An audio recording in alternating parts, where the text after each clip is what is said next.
कवि राधामोहन गडनायक लिखित पद्य माटीर मनीष को आवृत्ति करिबा।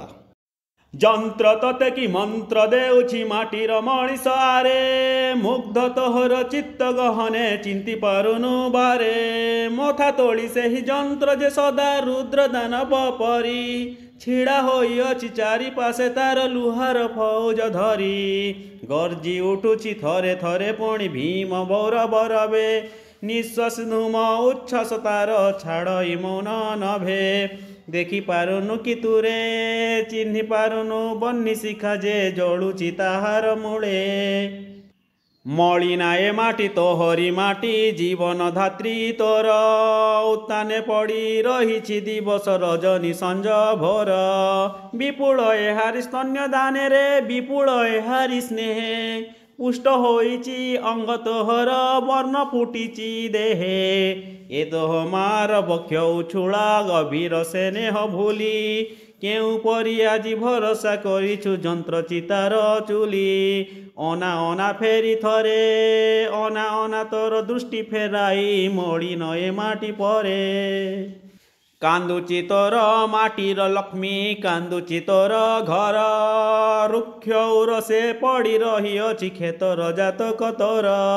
सरल तोहर कालीर जीवन भावुअछु कि रे सते, दया करी टिके आणुअछु कि रे तोहर स्मृति पथे। जल वर्षित हल कर्षित जमीर सुरभिवास, घड़ीक पाए कि अंतरे तोर भरू नाही उल्लास।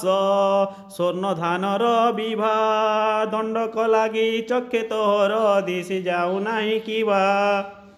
दिगंत भरा पक्ष धानर मन मताणिया गंध, हृदय तोहर पराणे तोहर जगाऊ नाही कि स्पंद। आखु कियारीर छाई तले बसी क्वेश्वर खेल हस, पौष मासर अमीय समान मधुर दरुअ रस। गाँ बाड़ी तले कपा तैलारे कपा फुटिबार शोभा, तारा फुटिबार मौछब परि हेउ नाही मन लोभा। सरिस खेतर वर्ण दंडक पाई अंतर तर करू नाही महाछन्न। मने पड़ू नाही तमरी गाँर छइल चपल नई, पल्ली बधुर स्निग्ध मधुर पानी बोहिबार छई। मने पड़ू नाही ताल बन तले गोष्ठ बिहारी धेनु, मने पड़ू नाही गोपाल पुअर धीर मूर्छित बेणु।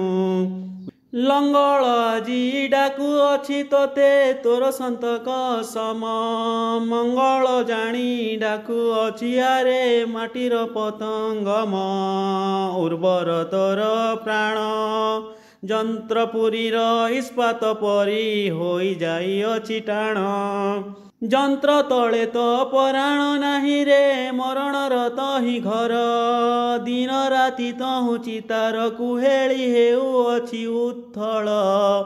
आगामी जुगर द्रष्टा मु आजी डाकू अछि एई कूले, पतंग परी झास दे नाही तार मूले। माटीर अंके जन्म पाइचु झररे ताहारी परे, माटीर बक्षे जन्म लभिबु नव जन्मांतरे। फेरिया पूर्व पथे अकारणे आओ धुआं हो नाही जंत्र धुआंर साथे।